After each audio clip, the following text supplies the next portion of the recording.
জনপদের উপর অত্যাচার জুলুম চালাবে, তাদের শিক্ষা নেওয়া দরকার। আল্লাহ পাক যেমন ফেরাউনকে থাপ্পড় মেরে বেহুশ করেছেন, তোমাদের শিক্ষা নিতে হবে।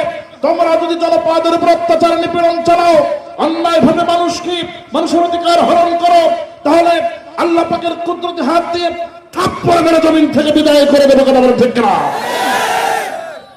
আল্লাহ পাক চ্যানেলটি সাবস্ক্রাইব করে আমাদের সঙ্গেই থাকুন। الذي خلق الإنسان وكرم وعلمه من البيان ما لم يعلم فسبحان الذي لا يحصى امتنانه باللسان ولا بالقلم نشهد أن لا إله إلا الله وحده لا شريك له ونشهد أن سيدنا وحبيبنا ومولانا محمدا عبده ورسوله الذي أرسله بالحق بشيرا ونذيرا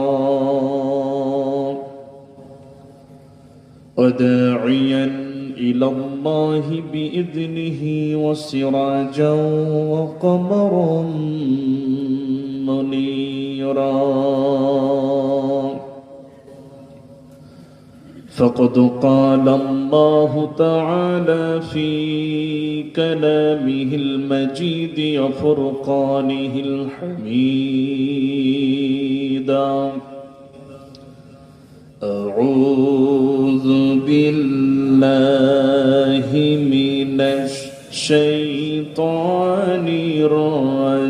الرجيم بسم الله الرحمن الرحيم تبارك الذي بيده الملك وهو على كل شيء قدير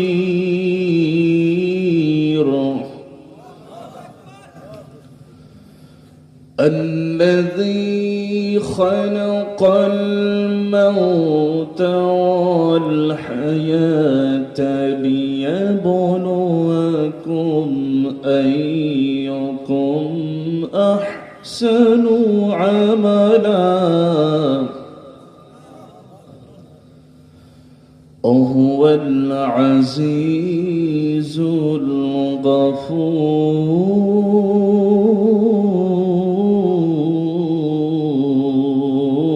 الغفور صدق الله العظيم.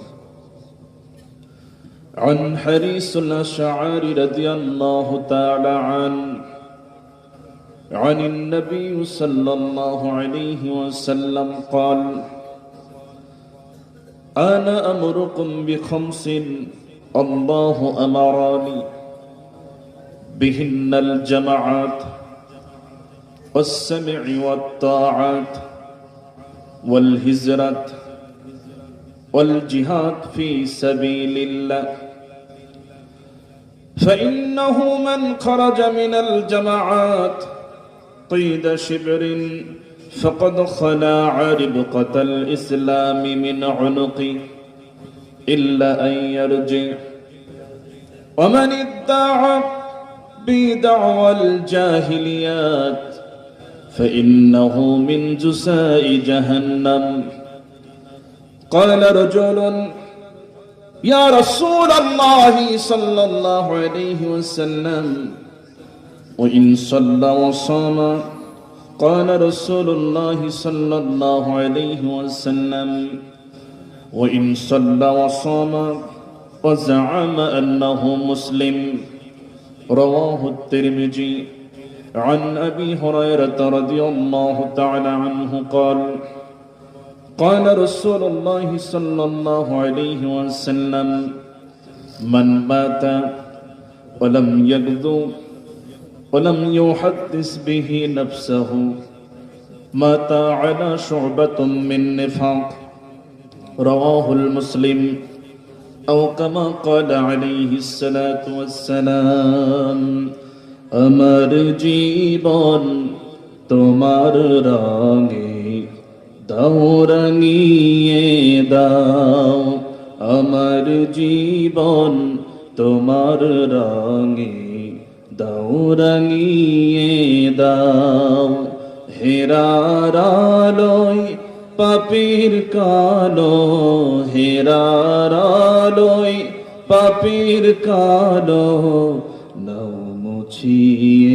নাও নাও মুছিয়ে নাও আমার জীবন তোমার রঙে দাও রাঙিয়ে দাও আমার জীবন তোমার রঙে দাও রাঙিয়ে দাও। আলহামদুলিল্লাহ। ঐতিহ্যবাহী পিছনের ভাইরা মনে হয় জবাব দেননি। সবাই কেমন আছেন?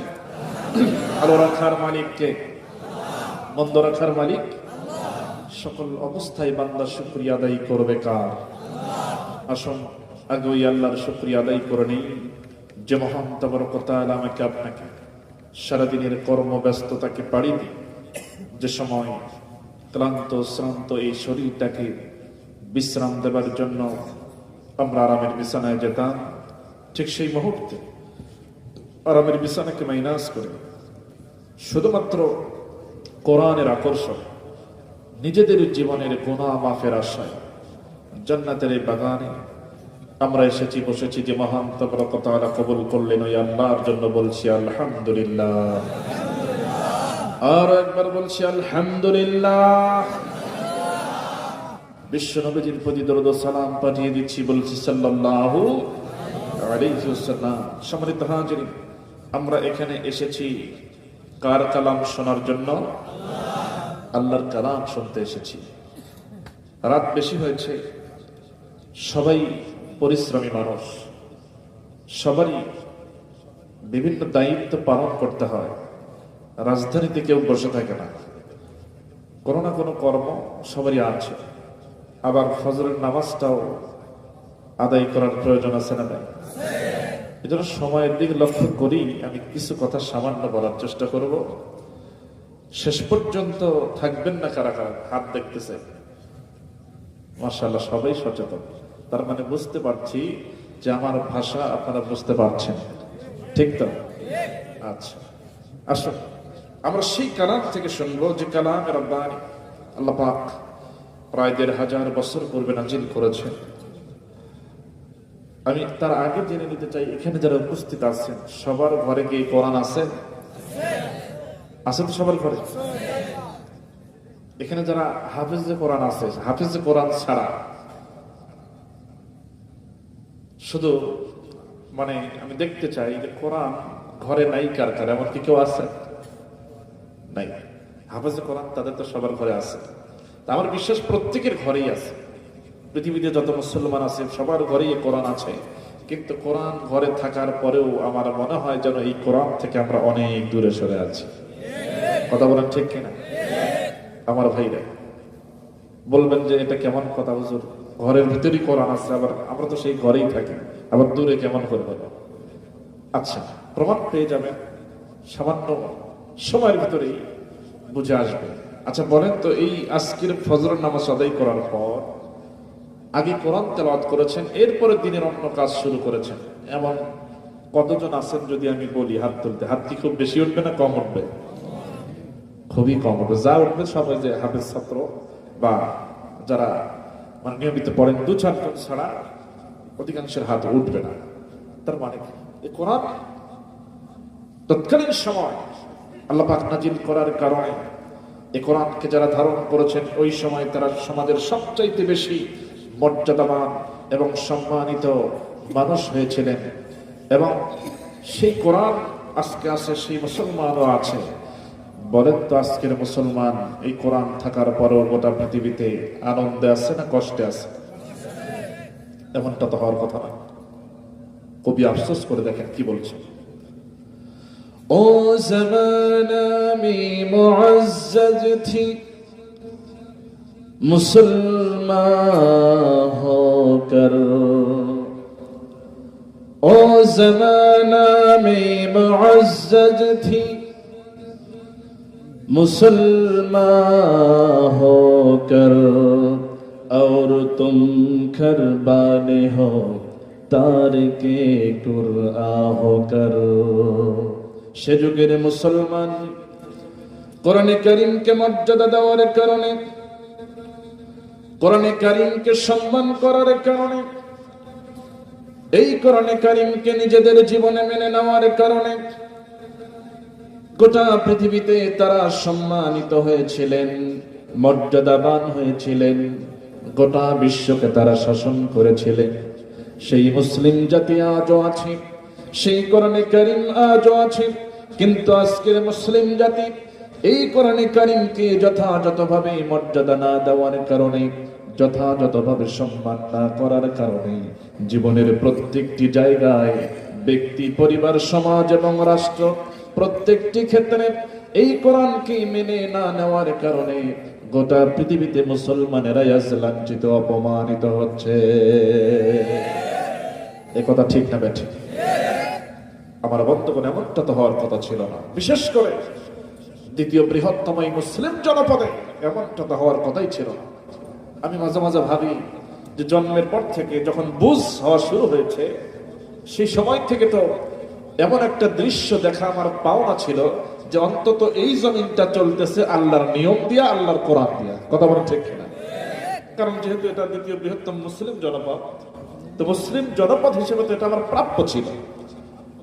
কিন্তু আল্লাহর আইন, আল্লাহর নিয়ম নীতি, আল্লাহর কোরআন, আল্লাহর বিধান দিয়ে কি আজও আমরা কি এই জনপদ পরিচালিত হতে দেখেছি? দেখি নাই। আমরা স্বাধীনতার পরেও যদি হিসাব করি, 50 বছর প্রায় পার হয়ে গেছে, আজ পর্যন্ত দেখলাম না যে আল্লাহর নিয়মে দেশটা চলে। খেয়াল করে, মুসলিম জনপদ দ্বিতীয় বৃহত্তম, পৃথিবীতে 2 শতাধিক রাষ্ট্র, এর ভিতরে দ্বিতীয় বৃহত্তম মুসলিম জনপদ হিসাব মিলে পাই না। কারণ আজকে আমরা যারা মার খাই, আমরা যারা নির্যাতিত হই, আমরা যারা জেলে যাই, আমরা মুসলমান। আবার আমাদেরকে যারা ধরে, আমাদেরকে যারা মারে, আমাদের যারা রক্ত ঝরায়, আমাদেরকে যারা জেলে দেয়, ফাঁসিতে ঝোলায়, তারাও কিন্তু মুসলমান। কথা বলা ঠিক কিনা? তাহলে এখন পার্থক্য কিভাবে করবো? আমরা উভয়ই যদি মুসলমান হয়ে থাকি, তাহলে আমরা এটাকে পার্থক্য করবো কিভাবে? উপায় তো খুঁজে পাচ্ছেন। পার্থক্য সহজ। একজন মুসলমান কখনোই আরেকজন মুসলমানকে অন্যায়ভাবে আঘাত করতে পারে, অন্যায়ভাবে কারো রক্ত ঝরাতে পারে। বুঝতে হবে, ওর নাম যতই ঈমান আলী, রমজান আলী হোক, ও মুসলমান নয়। কথা বলেন ঠিক কিনা? ওর নাম যতই মুসলমানের মতো হোক, যতই মুসলিম পরিবারে জন্ম হোক, ওর দ্বারা যদি অন্য মুসলমান ক্ষতিগ্রস্ত হয়, কষ্ট পায়, বুঝতে হবে ও হচ্ছে টাটকা আবু জাহেলের উত্তরসূরি। আমার ভাইরা, আর একটু ক্লিয়ার হবে। আচ্ছা, আমরা কেমন মুসলমান? দ্বিতীয় বৃহত্তম মুসলিম জনপদ, কিন্তু মুসলিম জনপদ হিসেবে আমরা মুসলমানিত্ব সেইভাবে আমরা কেন প্রমাণ পাই না, এটা বোঝার জন্য সহজ হবে একটা উদাহরণ দিলে। আচ্ছা বলেন, আপনারা কি জাল টাকা চেনেন? জাল টাকা চেনেন তো সবাই? জাল টাকা দেখতে কিন্তু আসল টাকার মতোই, ঠিক কিনা? কিন্তু এটা কি আসল টাকা? আচ্ছা, এই যে আমার হাতে যে একটা কাগজ দেখতে পাচ্ছেন, দেখা যায় তো সবার? এই কাগজটা যদি একটা ফটোকপি মেশিনের মধ্যে আমি ঢোকায় দেই, বলেন তো এরকম হুবহু আরেকটা কপি বের হবে কিনা? ওইটা হবে, ওটা কি কপি হবে বলেন তো? ফটোকপি। দেখতে কিন্তু আসল কপির মতোই হবে, কিন্তু ওটা কি আসল কপি না। এখন ফটোকপি কাগজটা যেমন দেখতে আসল কপির মতোই, কিন্তু সেটা আসল কপি নয়। জাল টাকাটা দেখতে যেমন আসল টাকার মতোই, কিন্তু সেটা আসল টাকা নয়। আমরা দেখতে অনেকটা আসল মুসলমানের মতোই, কিন্তু আমরা আসল মুসলমান নয়। আমরা হলাম ওই ফটোকপি মার্কা আর ওই জাল টাকা মার্কা মুসলমান। কথা বলেন ঠিক কিনা? এজন্যই আমাদের দ্বারা অন্যদের ক্ষতিগ্রস্ত হয়, নির্যাতিত হয়। আমার ভাইরা, আসুন আমরা সে কোরআন থেকে শুনবো। এই কোরআনের ব্যাখ্যা অনেকে দিয়েছেন, ওলামায়ে কেরাম এসেছেন, অনেকে কথা বলেছেন। আসলে কোরআনের ব্যাখ্যা বলে লিখে শেষ করা যাবে না। যাবে কি? আল্লাহ রাব্বুল আলামিন বলেন, قُل لَّوْ كَانَ الْبَحْرُ مِدَادًا لِّكَلِمَاتِ رَبِّي لَنَفِدَ الْبَحْرُ قَبْلَ أَن تَنفَدَ كَلِمَاتُ رَبِّي وَلَوْ جِئْنَا بِمِثْلِهِ مَدَدًا। আল্লাহ রাব্বুল আলামিন বলেন, तमाम দুনিয়ার সমস্ত সমুদ্র আর মহাসমুদ্রের পানিগুলো যদি একত্রিত করে কালি বানানো হয়, আর তাই দিয়ে যদি আমার এই কালামের ব্যাখ্যা লেখা যদি শুরু হয়ে যায়, লিখতে লিখতে সমস্ত সাগর মহাসাগরের পানিগুলি ফুরিয়ে যাবে, আমার এই কালামের ব্যাখ্যা লেখা কোনোদিন শেষ হবে না। কি আযীম কিতাব আমরা পেয়েছি। সেই কোরআন কারীমের ৬৭ নম্বর সূরা, সূরা মুলক থেকে সামনের দিকের দুটি আয়াতে কারিমা আমি তেলাওয়াত করেছি, এবং রাসূল করিম সাল্লাল্লাহু আলাইহি ওয়াসাল্লামের অসংখ্য হাদিস থেকে মাত্র দুটি হাদিস আমি তেলাওয়াত করেছি। এর উপর ভিত্তি করে সামান্য কিছু কথা অল্প সময়ের ভিতরেই বলার চেষ্টা করব। আল্লাহ পাক যেন আমাকে আমলের নিয়তে বলার, আপনাকেও যেন আমলের নিয়তে শোনার তৌফিক দান করেন, বলছে আমিন।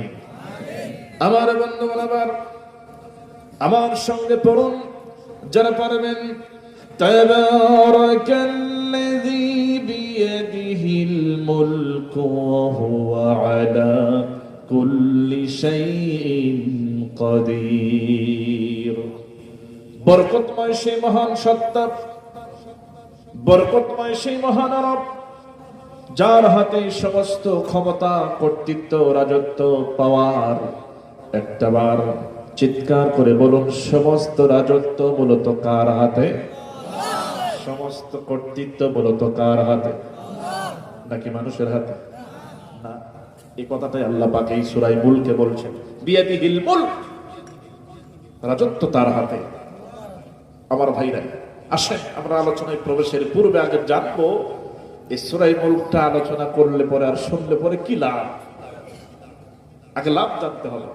আচ্ছা, দুই একজন উঠে যাচ্ছেন, আমরা আলোচনা তো শুরুই করিনি। আচ্ছা, আমি অল্প সময় চেয়ে নিয়েছি। আচ্ছা, যাদের জরুরত আছে তারা যাবে, অসুবিধা নাই, আবার আসবে। দোয়া করছি তারা আবার ফিরে আসুক। এই যে আয়োজন, আগামীকালকে কি থাকবে? আগামীকালকে আমাকে কি পাবেন? আগামীকালকে যদি আমার পিছনে লাখ লাখ টাকা খরচ করেন, পাওয়া সম্ভব হবে না, কারণ আগামীকাল যারা দাওয়াত দিছে ওখানে আমার হাজিরা দেওয়া লাগবে। কথা বলে ঠিক না? আল্লাহ চাহে তো এখান থেকে একদম চট্টগ্রাম, মানে দক্ষিণ চট্টগ্রাম কক্সবাজারের আগে প্রোগ্রাম আছে, সেখানে যাওয়ার নিয়ত করেছি। আল্লাহ যদি কবুল করে সেখানে যেতে হবে। তো এই যে জান্নাতের বাগান, দূর থেকে এসেছি, কিছু সময় থাকবো। যদি আমরা চলে যাই, এই রহমত বরকত থেকে তো আমরাই নিজেদেরকে ক্ষতিগ্রস্ত করছি, নিজেদেরকে বঞ্চিত করছি, এটা বুঝতে হবে মুসলমান। আসুন তাহলে এই যে সূরা মুলক আলোচনা করলে কি লাভ, আসুন আমরা জেনে নিই। হযরত আবু হুরায়রা রাদিয়াল্লাহু তাআলা আনহু বলেন, রাসূল করিম সাল্লাল্লাহু আলাইহি ওয়াসাল্লাম বলেছেন, ইন্না সূরাতান ফিল কুরআনি 30 আয়াতান শাফাআতান লিসাহিবিহা হাত্তা গুফিরা লাহু তাবারাকাল্লাযী বিয়াদিহিল মুলক। হযরত আবু হুরায়রা রাদিয়াল্লাহু তাআলা আনহু থেকে বর্ণিত হাদিস, রাসূল করিম সাল্লাল্লাহু আলাইহি ওয়াসাল্লাম বলেন, নিশ্চয়ই কোরআনে কারীমের ভিতরে এমন একখানা সূরা আছে যার আয়াত সংখ্যা হলো মোট 30টা। কয়টা বলেন? 30 আয়াতান, 30 আয়াত বিশিষ্ট এই সূরা। যে ব্যক্তি এই সূরা পাঠ করবে, তিলাওয়াত করবে, এর আমল করবে, আল্লাহ রাব্বুল আলামিন তাকে ক্ষমা করে দিবে। তার মানে যাদের ক্ষমা করা হবে তারাই হলো আল্লাহর জান্নাতের মেহমান। নবীজি বলছেন সেটা হলো বিয়াদিহিল মুলক। সূরার নামটা হচ্ছে সূরা মুলক। আরেকটা হাদিসের মধ্যে রয়েছে হযরত আনাস রাদিয়াল্লাহু তাআলা আনহু থেকে বর্ণিত হাদিস, রাসূল করিম সাল্লাল্লাহু আলাইহি ওয়াসাল্লাম বলেছেন, কিয়ামতের ময়দানে যখন বান্দার বিচার শুরু হয়ে যাবে, আল্লাহ রাব্বুল আলামিন হবেন বিচারক। বান্দার যখন বিচার শুরু হয়ে যাবে, এই সূরা মুলক বান্দার সাথে দাঁড়িয়ে যাবে, আল্লাহর সাথে তর্ক করা শুরু করে দেবে। হাদিসের ভাষায় এমন এসেছে, বুখারী এবং মুসলিম শরীফের সহিহ হাদিসের মধ্যে এসেছে, এই সূরা মুলক এই বান্দার সাথে দাঁড়িয়ে আল্লাহর সামনে তর্ক করবে, এমনকি ঝগড়া শুরু করে দেবে। ঝগড়া করে হলেও আল্লাহর সামনে থেকে বান্দারে ধরে নিয়ে জান্নাতে প্রবেশ করাবে। তাহলে সূরা মুলকের পাওয়ার মনে হয় খুব কম, তাই না? আজকে এমন একটা সূরা নিয়ে আমরা শুরু করেছি যার পাওয়ার কম না বেশি? আরেকটি হাদিসের মধ্যে এসেছে, যেই ব্যক্তি এই সূরা মুলকটা শুনবে, মানবে, আমল করবে, আর যদি তার ইন্তেকাল হয়ে যায়, নবীজি বলছেন এই কবরে রাখার পর থেকে তার কবরের আযাবগুলোকে হালকা করে দেওয়া হবে। কোন কোন বর্ণনা আছে তার কবরের আযাব হবে না।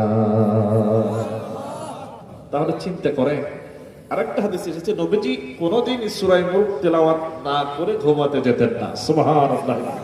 আচ্ছা আসেন, আল্লাহ পাক আমাকে মাফ করেও দিচ্ছেন, ক্ষমা করছেন, কবরেও আযাব হচ্ছে না, আবার কিয়ামতের ময়দানে আল্লাহর সামনে থেকে তর্ক করে ঝগড়া করে হলেও সাথে জান্নাতে নিয়ে যাচ্ছেন। এতগুলো পুরস্কার যদি আমার আপনার জন্য হয়, আমার আপনার কি আর কোনো কিছু দরকার আছে? আর কিছু কি প্রয়োজন আছে? আমার ভাইরা খেয়াল করো, এর কত মর্যাদা, কত লাভ, কত ফায়দা, সেটা নিয়ে আজকে আমরা আলোচনা করব। অনেকে হয়তো ভাববে না, হারে আফসোস, আমি তো কোরআনটা পড়তেও পারি না, তাহলে আমার কি হবে? এরকম আছে না নাই? দেখেন, ইসলামে হতাশা বলতে কোনো কিছু, আবার শোনেন, ইসলামে হতাশা বলতে কোনো কিছু নাই। অনেক ঘটনা ছিল, আমি সেদিকে যাচ্ছি না। শুধু এটুকু বলবো, কোরআনটা যারা পড়তে পারেন না, শেখার চেষ্টা করবেন।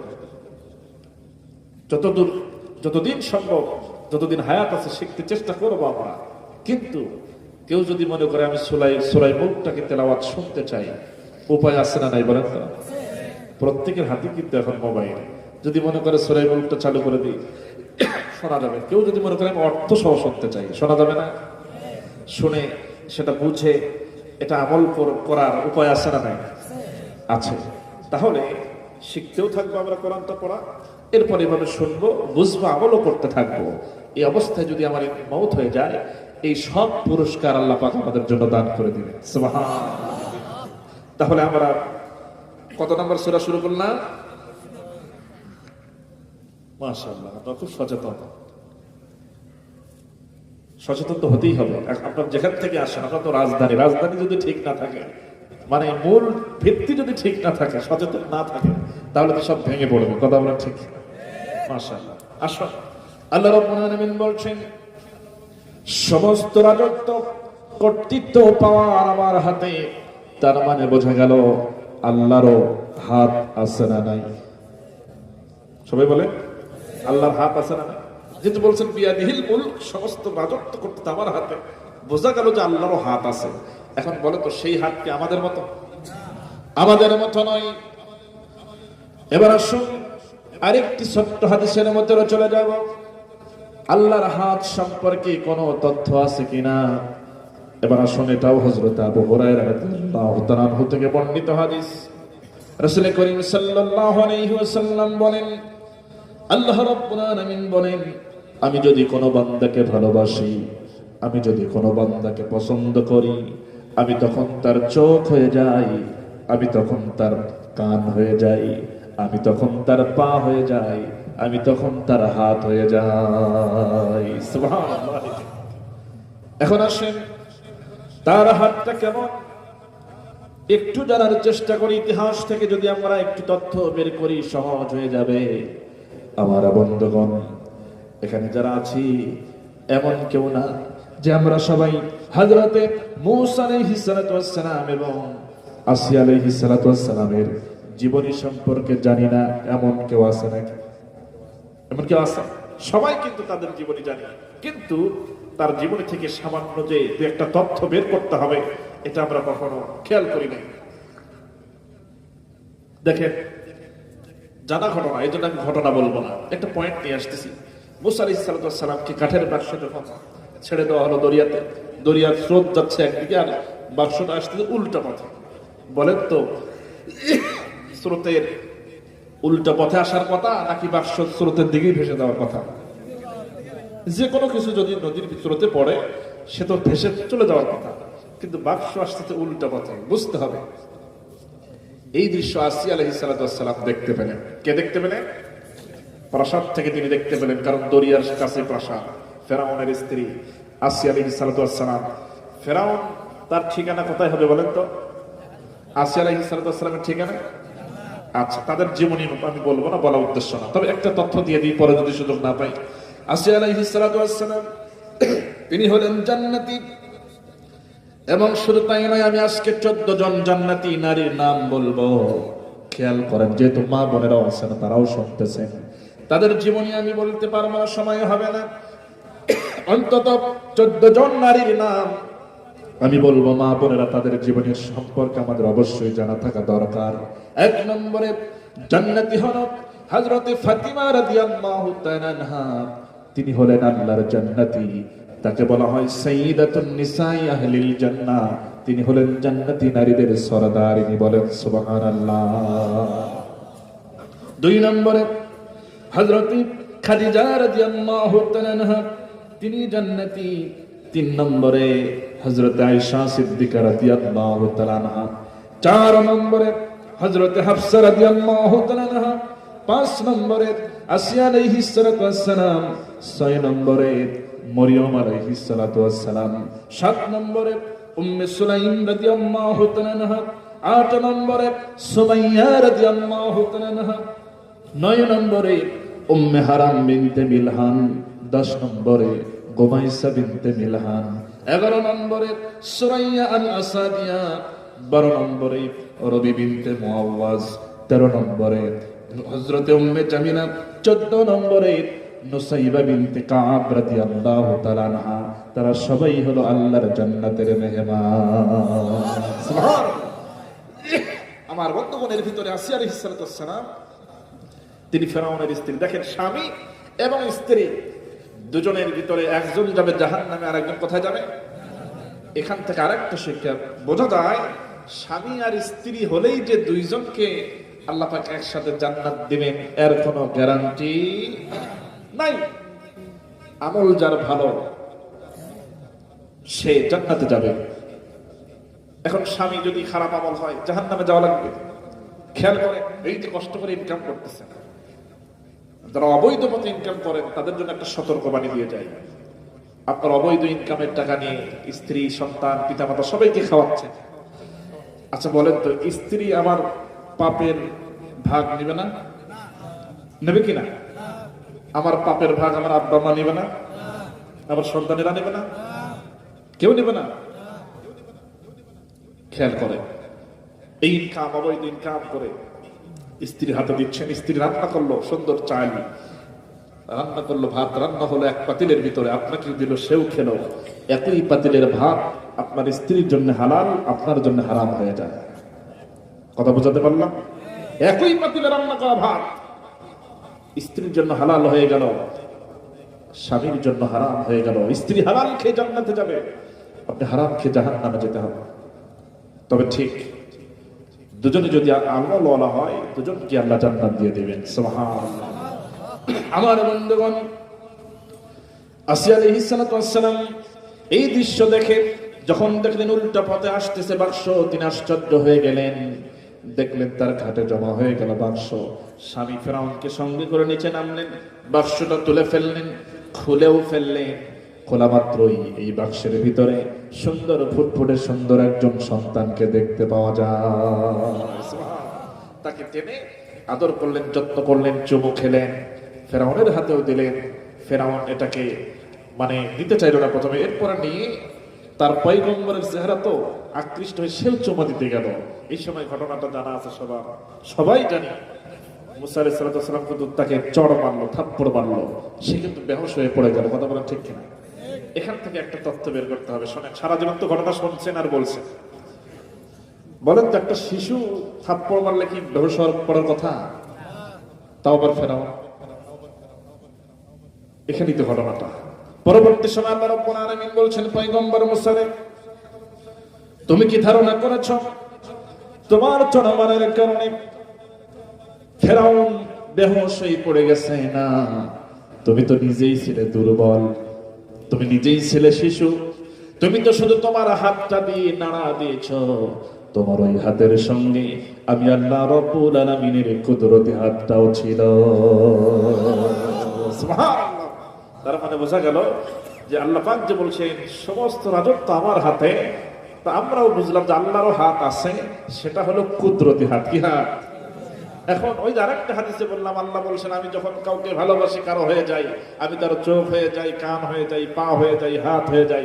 এখানে মুসা আলাইহিস সালামের হাত আর মুসা আলাইহিস সালামের হাত নাই, এটা কার হাত হয়ে গেছে? আল্লাহর কুদরতি হাতে পরিণত হয়ে গেছে। এবং এই কারণে থাপ্পড় মারার কারণে ফেরাউন বেহুশ হয়ে জমিনে গিয়ে পড়ে গেছে।